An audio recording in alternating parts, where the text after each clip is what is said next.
Just me and you? I guess so. Bryce is over there. Bryce, you want to join?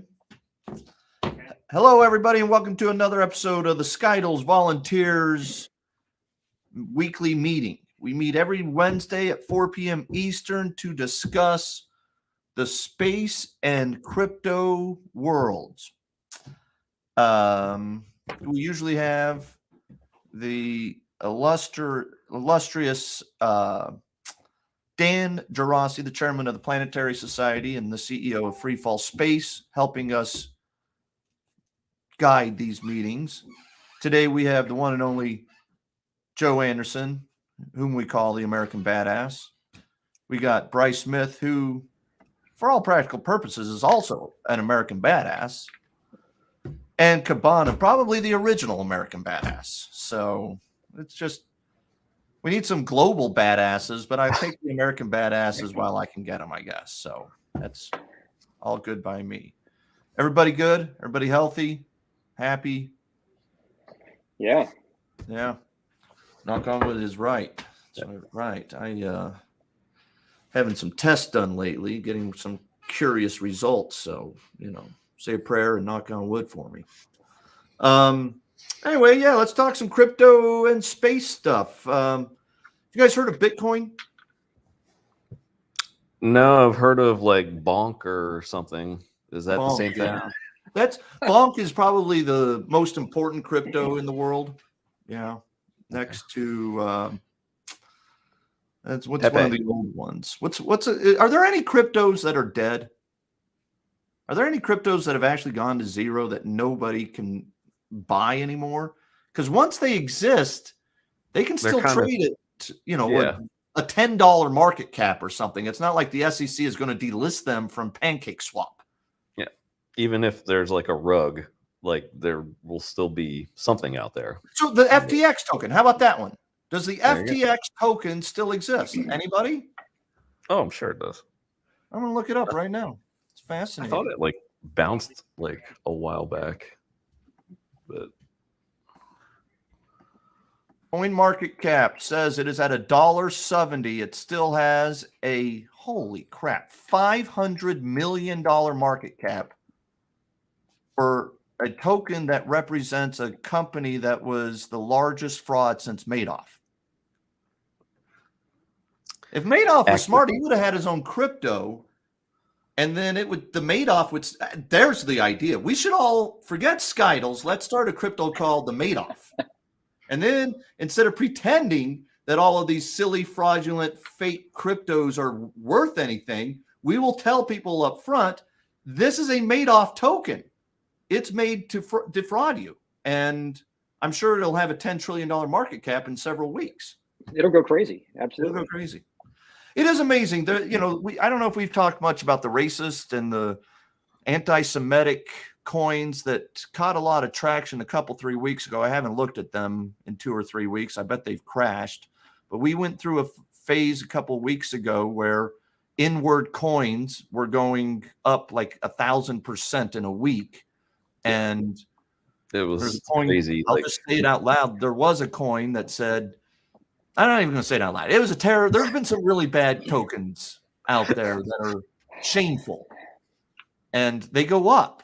And nowadays we've got like dog with hat going up 1,000% in a month and you even go look at dog with hat and what they describe themselves, what their function is. And they literally are like, yeah, we're here to connect meme lovers with other meme lovers of dog with hats. And that's with an F, not a TH, dog with hat. Pull it up. I bet it's Cody, I know you say that 99% of these tokens are going to zero at some point, but I'm not. Well, or almost zero, because we're actually talking about the fact that they're probably not going to. They're all going to have $500 million market caps. No, they're going to have $50 market caps. Well, $500 market caps. Unlike FTX. Yeah. When does some of this start happening, and who's making money on these crazy tokens, and who's getting rug pulled? Because obviously somebody's throwing cash in and they're losing quickly. At what point does everybody just say, like you've said, all roads lead to Bitcoin? When do people stop messing around and just get don't know. in for the long haul. Bryce and I talk every week for the last 2 months about the fact that it is really amazing that we had this washout of crypto in 2022 and even through 2023, yet the zombie has risen from the dead, and there are now tens of thousands of cryptos worth millions of dollars in market cap. There are hundreds of cryptos worth tens of millions of dollars in market cap, and there's 100 cryptos. Let's go to CoinMarketCap right now. And Joe, there are lots of cryptos that are down 99%, including Hex, sorry, Cabana, from their highs that haven't come back. They're still down 99%. And, you know, the rotation from those into others, I guess, is happening. And clearly there's new money from wealthy filling stock market and real estate investors moving into random cryptos these days too. Cabana, do you know other cryptos that are down 99%? Bryce, do you? Oh yeah, I mean, just there's too many to name that have just been absolutely rugged, and it's, I don't know. It's to answer like Joe's, I guess, partial question. It's pure greed, in my opinion. I mean, there are literally, I know of, like pump and dump or pump Telegram rooms, and you know, guys will run them, and they'll get, say, a jump on a coin or get an allocation of something, and then they'll pump it for a few days, and everybody sees the chart going up, and more people find out about it, and they, you know, get their buddies in because they want to get rich quick. And then, you know, the founder either pulls liquidity or, you know, rugs, you know, somehow, or big whales come in and just dump all their tokens, and that's that. And then they move on to the next one. Right. And if their cost basis was essentially zero because they were given the tokens, then whether they're getting $1 million or $10,000 or $1,000 out, a lot of those guys are just happy to get whatever money from other people they can. You get 10 I grand. don't know how they look at themselves in the mirror the next day, but they do. Oh, I know some of them, like, and I don't associate with them, and it's not my style of investing, but that's what they do. And you know, like you said, it was like, you know, you make 10 grand 10 times, there's 100K right there. So it's like, and bounce. So by the way, I just checked, there are the number 100 here. I'll share my screen. The number 100 most valuable crypto on the planet is worth, anybody want to guess before I hit this share? $1 billion. So there's 950. I'm rounding up. But in other words, there are 100 tokens that are worth at least $1 billion. And of course, there is the king of all the cryptos, the original, and still the best, $1.3 trillion for the Bitcoin. You guys remember there used to be a toilet paper brand, and their slogan was "Still the Original." Which, number one, I don't know why I need the original toilet paper, and number two, I don't know how you ever lose that status. If you're the original forever, right? We're the original space debris cleaning token. There could be others someday. Your product. We'll always be the original. You can't still be the original. You're just the original. Right? A little bit redundant. It's a little bit redundant. Thank you, ladies and gentlemen. Any big news in the crypto world right now that we probably need to hit on? FTX, SBF, Sam Bankman-Fried, peace and love. You're out of here. 25 years hard prison. He'll get like 10 or 12. He'll serve that. That's what I meant. So at least he was honest about the fact that he didn't realize what he was doing was illegal. Bryce, did you hear that sarcasm? That was sarcasm. It carried well. Everybody got it and laughed. Yeah. That's good. I mean, I guess the main thing right now, and everybody's watching, is, you know, waiting for the halving, I guess, in 2 weeks, and then you have Bitcoin just stuck kind of right here at its all-time highs, and it kind of snuck above 70K, teased everybody, came back down, went back up again, came back down. So I know, Cody, I guess you're of the thinking that we could see probably a 5-0 handle before maybe an 8-0.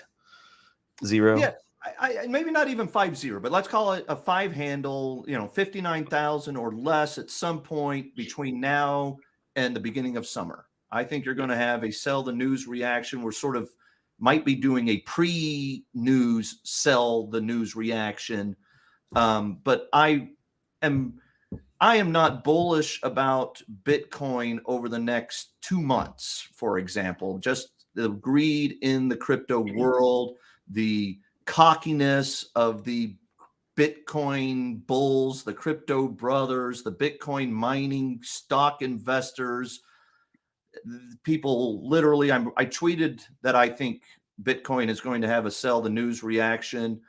And I had crypto Bitcoin mining bros mocking me, laughing me out of the room. The last time someone laughed me out of the room was when I said Tesla was my favorite stock at $17 a share 5 years ago at Vail at an investment conference. I don't think FinTwit is quite a hedge fund investor idea conference, but the sentiment of people laughing me out of the room is the same. It's my favorite. It is my favorite thing to happen when I make a prediction. If people laugh at me, I get higher conviction, not less. I saw today where someone is saying that Tesla is going to be down to $14. Yeah, I saw that too.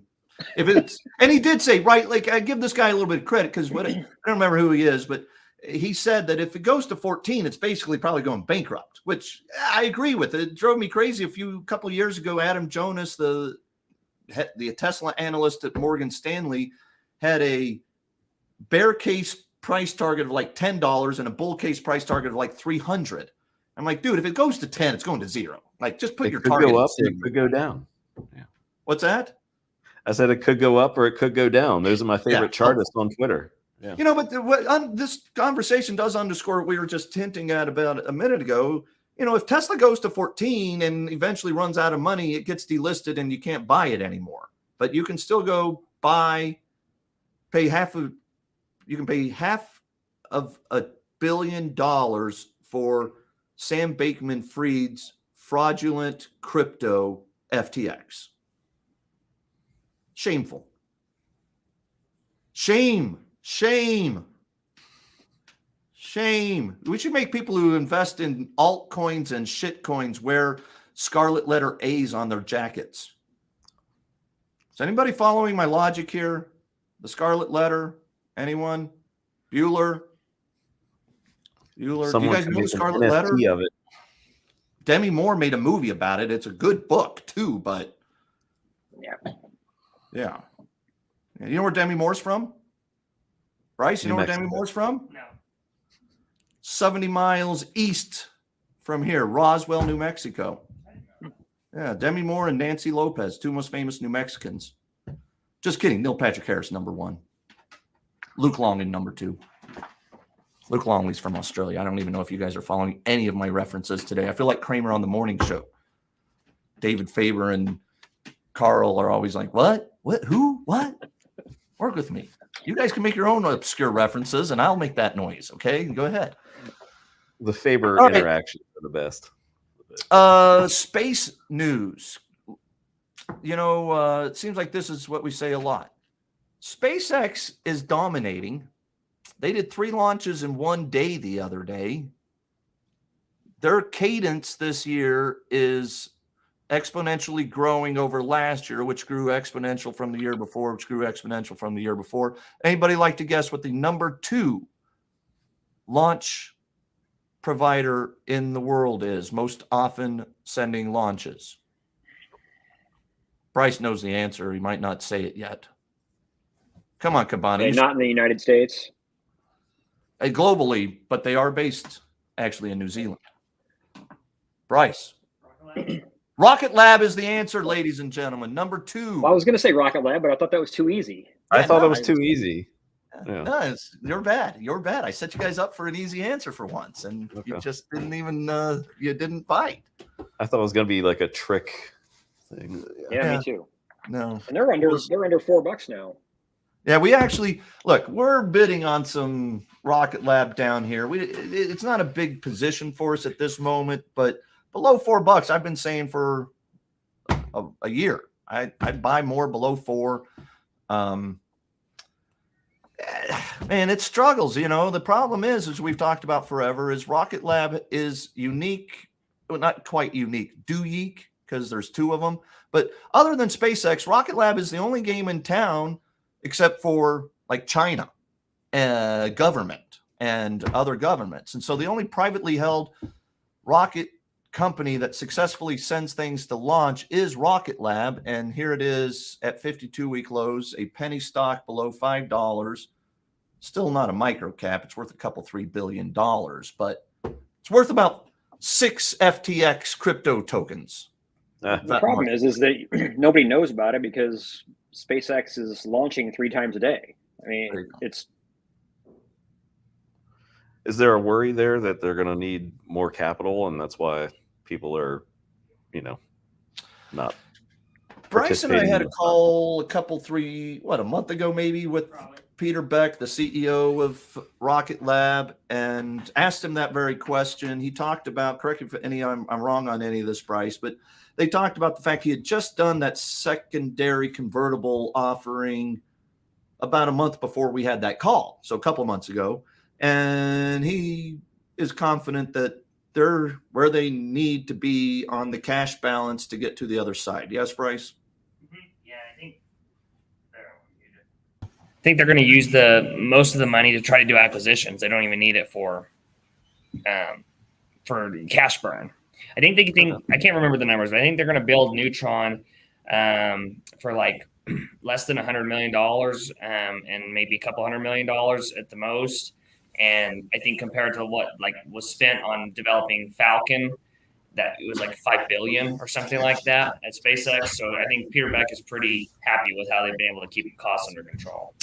Yeah, and on that note, one of the things he talked about, the way he phrased it, I've thought about 1,000 times since he talked about it, that Elon basically has unlimited access to capital. I mean, it's certainly relative to what Rocket Lab is doing, raising a few $100 million recently.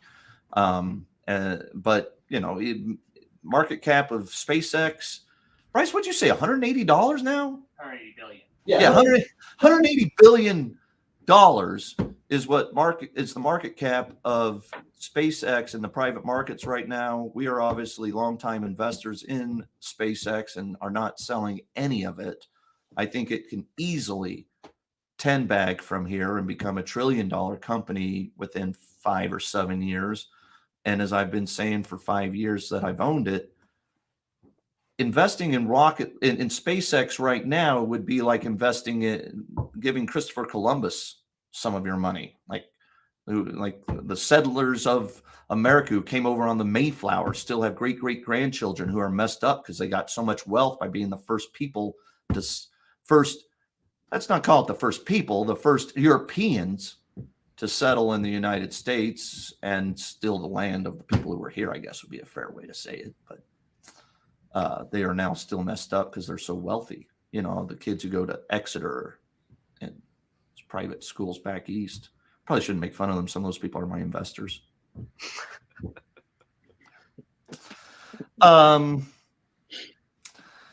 But yeah, SpaceX continues to launch more. They launch satellites for their competitors. They launch weekly. They are launching scores upon scores of their own satellites. And word is now that the U.S. government is probably not just going to have a software-based secure system through the existing Starlink satellites, but rumors are that NASA and the Defense Department et al., the United States government, will perhaps have their own hardware, broadband, internet, satellite network constellation out there. Doesn't seem a little strange that we call constellations of satellites and we picture clusters of hundreds or thousands. But when you talk about a constellation of stars, you're picturing like 8 to make Scorpio. Orion. Are you guys buying any cryptos? Cabana, what's your story with the crypto market right now? What's your number one favorite crypto out there? Like really just Bitcoin and Ethereum. I mean, I like the stuff that I've always been in just because it's at beaten down levels and there are a lot of things happening on the chain. But you're talking Bitcoin, about your Ethereum. hat? Yes, right Pulse there, the chain. logo? Yeah, Pulse yeah. chain. But yeah, and I just see a lot of actual building over there. Like DeFi protocols, kind of like forks of what has been built and has succeeded on Ethereum, like Aave and Liquidity and things like that. So, Do you own Aave? Do you own Liquidity? Or was it the second one you just said? You own Liquidity. I used to, but I own their forks on Pulse Chain. So. Gotcha. But and American Badass. Bitcoin, Ethereum, I'm hoping, Say that just again? waiting. I said Bitcoin and Ethereum. I just think that, it's a matter of time, like later this year, as long as I think there's going to be some shakeouts with Bitcoin, like you said. I mean, even if it breaks 59, I could see us going maybe mid 50s at least. I think technically it could almost fall to like the mid to low 40s and still be considered in a bull. I mean, that would be a wick, I think, at absolute crazy stages there. Nothing sustained, but yeah, I think just stick with the majors and anything else that you're comfortable with. I don't really do the meme coin kind of stuff. Anything that I can actually try to value that actually has a use case, like investing, earning fees on like leverage traders. Leverage traders will never go away, so why not own the protocols that pay you fees? Kind of like Skydles. Skydles pays you stuff, not fees, but Yeah, that's right. But it looks like there's a glitch in the matrix when you move your hands by your head, because suddenly you're on the beach or something. It's a little discombobulating. American Badass, do you own any cryptos besides the Skydle and Bitcoin? I'm only in Bitcoin right now. I'm just sticking with it and weekly. I was doing a DCA weekly on Robinhood because I do like Robinhood a lot, except for the fact that their weekly DCA is at like 4:30 on Monday, and 9 out of 10 Mondays, it's the highest that it is in the week. Is it really? I've never noticed that pattern. Which is moronic. So I stopped doing that, and now you manually on Friday. You manually on a Thursday at 2:00 go in and put in the order. Yes. Yeah. Relative to your net worth, we all have no idea what kind of net worth you have. Relative to your net worth, are you putting in a fraction of 1%? Do you want to have a 5% of your net worth in Bitcoin eventually, or give us the idea how you sort of scale that up? I would love to have 10% at some point if I could. That won't come from simply adding to the pot. It'll have to come from other investments, maybe switching it over into another ETF or something. But Bitcoin 50 bags from here, you might not have to do any of that. It'll be 10% position for you. Yeah. Bryce and I were talking last night about the fact that we work all day, and then about 3 nights a week we end up talking all night till 9:30. I get up every day at like 5:30 to help with Amaris, my daughter, 24/7 eyeball care she needs. But last night, Bryce and I were up late talking about this stuff, late for me. And we said, the thing about Bitcoin is it solved so much of the currency issues in the world. It's transparent. It is trustless. It is decentralized and it is limited in supply. Like that's why it's won. That's why I've loved Bitcoin since I was a bit of a skeptic on Bitcoin for about 6 months in 2013. And then I shifted. Once I finally got my head around blockchain, I was like, oh, trustless verification. Me likes. Yeah, I got in way too late. I would have been Not necessarily, man. This is no. I know really it's not too late, but I could have already been. If I would have known then what I know now, I would have been in an incredibly different position. I have a small fraction of what I would have had if Mt. Gox hadn't got. I actually have been trying to. I haven't spent much time on it, but I did go back and work with the guy that helped me buy my Bitcoin in 2013 at Mt. Gox, and he went and found all of his emails from Mt. Gox that explained how and what we were doing. I still haven't spent enough time trying to figure out how to actually track any of it down. It's probably had, I don't know, 5 or 10 Bitcoins, like when it was $150. It wasn't make or break, but now it sure wouldn't suck to find that. Exactly. And I wonder how many, we don't know, how many Bitcoins are like mine. Like those might have been stolen. They might be stranded somewhere. They, how many cold wallets hold 100 Bitcoins that someone bought when it was $10 in 2012? Right. And they lost their cold wallet. They died and didn't tell someone about their cold wallet. I mean, it's certainly possible 10 to 20 or 30% even of all Bitcoin that have been mined no longer circulate and never will. I've talked to more than a few people that were just like, oh, I had a couple at one point and they're gone. I don't have a password, lost them. I mean, lots of people. I mean, if lots of people that had 2 or 5 or 10, I mean, not that it adds up to 100,000. It adds up, though. But across the planet, yeah. Let's call it hundreds of thousands of people have lost their Bitcoin in the last 10 or 15 years, and each of them had an average of 5 or 10 each. You're talking about 5 to 10% of all Bitcoin supply that will ever be. And we don't know. Those numbers could be small that I just made up. I like to make numbers up. Wish I could do that in the hedge fund. I'd be rich. Yeah. All right. Any last questions or comments? Something. Come on. One of you guys got to say something. Bryce, say something smart before we go, please. Do you all know what dank sharding is? I do, because we looked it up yesterday. But do tell. It's the next great. I'm curious if Cabana knows. I didn't know. Do you know, Cabana? You're a Ethereum guy. It's like the next, I guess, great hope for Ethereum with lowering transaction cost, fees, stuff like that. You give him full credit for that? Yeah, totally. Yeah, I do too. Very well done, Cabana. We put you on the spot. You answered. I'm all about sharding. You got to get on the ball on the on the proto dink sharking ball, dude. I have a report here from JP Morgan where they talk about Coinbase and crypto, and they're all excited about Ethereum, and they said Dencum will increase the Ethereum capacity and will lower costs via new blob space for L2 chains and rollups.